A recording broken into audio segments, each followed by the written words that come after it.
안녕하세요. 자, 오늘 함께 이야기 나눌 자료를 위해 한번 상상해 보세요. 바다 근처 강가에 있는 아주 작고 조용한 스탠드업 패들보드 가게. 가게 이름은 Stop and Surf이고요. 오늘 우리가 깊이 파고들 이야기는 바로 이곳에 대한 제목 없는 짧은 이야기 한 편입니다. 주인공은 가게 주인, 그리고 어느새 가게를 집으로 삼은 길고양이들이에요.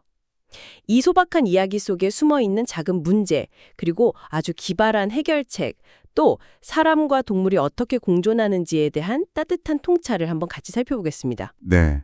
이게 그냥 뭐 동물과의 교감에 대한 훈훈한 이야기, 여기서 그치는 게 아니거든요. 이건 사실 비용 없는 해결책에 대한 아주 정교한 비유라고 볼 수 있어요. 아, 비용 없는 해결책이요? 네. 우리가 일상에서 어떤 갈등을 만났을 때 상대를 억지로 바꾸거나 쫓아내려고 하는 대신에요. 아주 작은 환경의 변화만으로 어떻게 모두가 윈윈하는 결과를 만들 수 있는지 그 핵심 원리를 보여주거든요. 오늘 대화에서는 아마 그 포인트를 계속 찾아보게 될 겁니다. 비용 없는 해결책이라니, 와, 시작부터 흥미로운데요? 그럼 이야기 배경부터 한번 보죠. Stop and Surf 가게. 주인이 보드 수리도 하고 관광객한테 빌려주기도 하는 아주 평화로운 곳인데 여기에 길고양이들이 하나둘씩 스며들기 시작합니다. 그렇죠. 근처 어촌마을이나 해산물 식당가에서 온 녀석들이라고 하죠. 네. 그리고 여기서 중요한 게 이 고양이들이 처음부터 불청객이 아니었다는 점이에요. 원래부터요? 네. 자료를 보면 마을 사람들이 남은 생선이나 새우 같은 걸 나눠주면서 자연스럽게 돌봤어요. 고양이들은 그 대가로 사람들 곁에 머물면서 다리에 몸을 비비는 식으로 정서적인 유대감을 형성했고요. 아, 그러니까 이미 일종의 공생관계가 형성되어 있었던 거군요. 맞습니다. 사람들은 음식을 주고 고양이들은 곁을 내어주는. 그러니까 고양이들은 단순한 동물이 아니라 이미 그 마을 공동체, 일원이었던 셈이죠. 아, 바로 그 지점 때문에 나중에 가게 주인이 마주할 문제가 더 복잡해지는 거고요. 그렇겠네요. 공동체의 일원이니까 문제가 생겼다고 해서 그냥 단순하게 내쫓는 선택을 하기가 더 어려워진다는 말씀이시죠? 바로 그거죠. 그리고 실제로 문제가 생기지 않습니까? 매일 아침 가게 문을 열 때마다요. 네, 고양이들이 가게 앞에 쌓아둔 그 패들보드 위로 올라가서 햇볕을 쬐기 시작한 겁니다. 문제는 발톱이죠. 네, 발톱으로 보드 표면을 긁는다는 거죠. 와, 주인 입장에서는 정말 아찔한 상황이죠. 가게의 가장 중요한 자산인데? 그렇죠. 생계수단이니까요. 이야기에서도 주인의 걱정이 아주 현실적으로 드러나잖아요. 이 고양이들이 발톱으로 내 패들보드를 다 망가뜨릴 거야. 저 같았으면 아마 쫓아내거나 울타리를 쳤을 것 같아요. 대부분 그렇죠. 갈등이 생기면 보통 그 원인을 제거하려고 하니까요. 하지만 이 주인은 전혀 다른 방식을 택합니다. 저는 이 부분이 정말 기발하다고 생각했어요. 네, 매일 저녁 가게 문을 닫기 전에 모든 패들보드를 그냥 뒤집어 놓는 거였죠. 그렇죠. 너무 간단해서 오히려 놀라운 해결책이었어요. 바로 이 해결책이 이 이야기의 핵심입니다. 제가 아까 말씀드렸던 비용 없는 해결책의 완벽한 예시죠. 아, 주인의 접근 방식은 고양이들의 본성, 그러니까 긁고 싶어하는 그 본능 자체를 바꾸려 하거나 억압하지 않았어요. 네네. 고양이들을 교육시키거나 쫓아내지도 않았죠. 대신 환경을 살짝 비틀어서 문제가 발생할 상황 자체를 없애버린 겁니다. 그리고 고양이들의 반응도 참 재밌어요. 놀랍게도 고양이들은 전혀 개의치 않았다. 이 문장이 나오는데. 그렇죠. 그냥 뒤집힌 보드 아랫면에 올라가거나 그 밑에 숨어서 새로운 아지트로 삼았다는 거잖아요. 맞습니다. 주인은 자신의 재산을 지켰고 고양이들은 자신들의 공간을 잃지 않았습니다. 누구 하나 손해보지 않는 그야말로 현명한 타협인 거죠.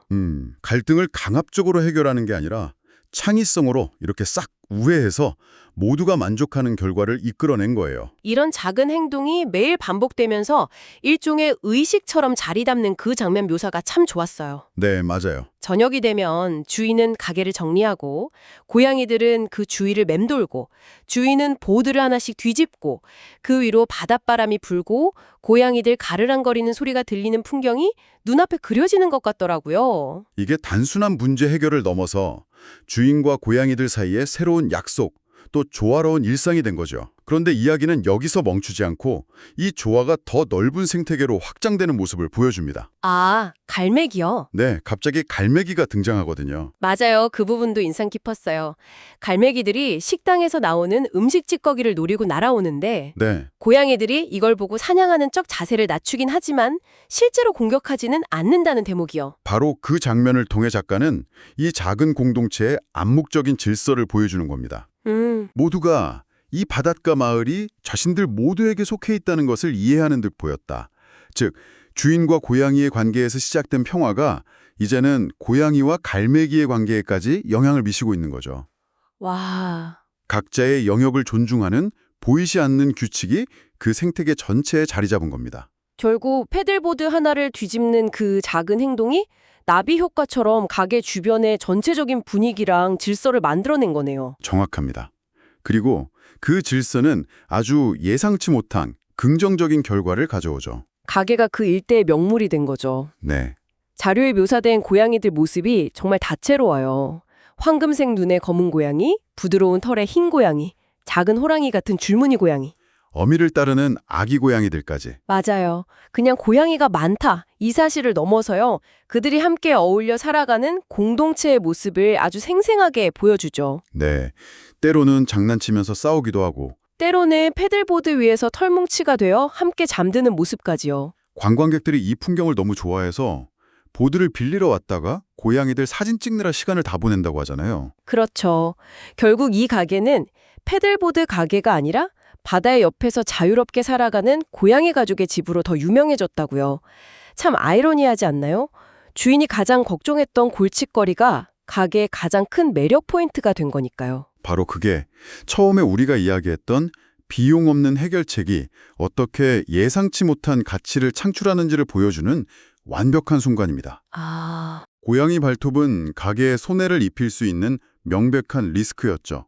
하지만 창의적인 해결책을 통해 그 리스크를 관리하자 오히려 고양이들의 존재 자체가 가게의 정체성, 이자 다른 곳에서는 흉내낼 수 없는 강력한 자산이 된 겁니다. 이 이야기의 마지막 장면이 그 관계의 변화를 정말 상징적으로 보여주는 것 같아요. 네, 그 속삭이는 부분이요. 맞아요. 해질녘에 주인이 늘 하던 대로 보드를 뒤집으면서 고양이들에게 이렇게 속삭이거든요. 자, 내 작은 친구들, 잘 시간이야. 내일을 위해 이 보드들을 단전하게 지켜야지. 그리고 이야기는 고양이들이 마치 이렇게 대답하는 것 같았다고 덧붙이죠. 네, 걱정 마세요. 오늘 밤 가게는 우리가 지킬게요. 물론 이건 상상 속의 대화지만 이 짧은 대화 속에 모든 관계의 변화가 담겨 있습니다. 아, 처음에는 그저 돌봐줘야 할 대상 혹은 문제를 일으킬 수 있는 존재였는데 이제는 가게를 함께 지키는 동료가 된 거군요. 바로 그겁니다. 일방적으로 보호하고 배려하는 관계에서 서로의 역할을 인정하고 신뢰하는 상호적인 파트너십으로 관계가 완성되는 순간이죠. 주인의 그 작은 배려가 신뢰와 책임감이라는 훨씬 더 큰 관계로 발전한 거예요. 들어보니 정말 그러네요. 결국 이 이야기는 어떤 극적인 사건 없이도 작은 관점의 전환과 창의적인 생각이 얼마나 큰 차이를 만드는지 보여주는군요. 그렇죠. 대립 대신 공존을 또 배척 대신 이해를 선택했을 때 얻게 되는 그런 평화로운 결과에 대해서요. 맞습니다.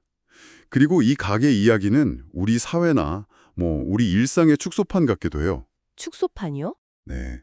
우리 모두 살면서 크고 작은 긁히는 문제들을 마주하잖아요. 직장 동료와의 갈등일 수도 있고 가족 간의 사소한 마찰일 수도 있죠. 그때마다 우리는 상대를 바꾸려고 하거나 그 상황에서 벗어나려고만 애쓰는 경우가 많습니다. 하지만 이 이야기는 우리에게 다른 길이 있다고 말해주는 것 같아요. 패들보드를 뒤집는 것과 같은 아주 사소하지만 현명한 접근 방식이 있다는 걸요. 네. 오늘 이 이야기가 여러분께도 작은 힌트가 되었으면 좋겠습니다. 마지막으로 이런 질문을 한번 던져보고 싶네요. 네. 혹시 여러분 주변에 작은 갈등이나 불편함을 해결하기 위해서 모든 것을 바꾸려고 하기보다 아주 사소한 관점의 전환을 시도해본다면 어떨까요? 당신의 일상에서 패들보드를 뒤집는 작지만 창의적인 해결책은 무엇일지, 그리고 그 행동이 어떤 예상치 못한 조화와 새로운 관계를 만들어낼 수 있을지 한 번쯤 생각해 보시는 건 어떨까요?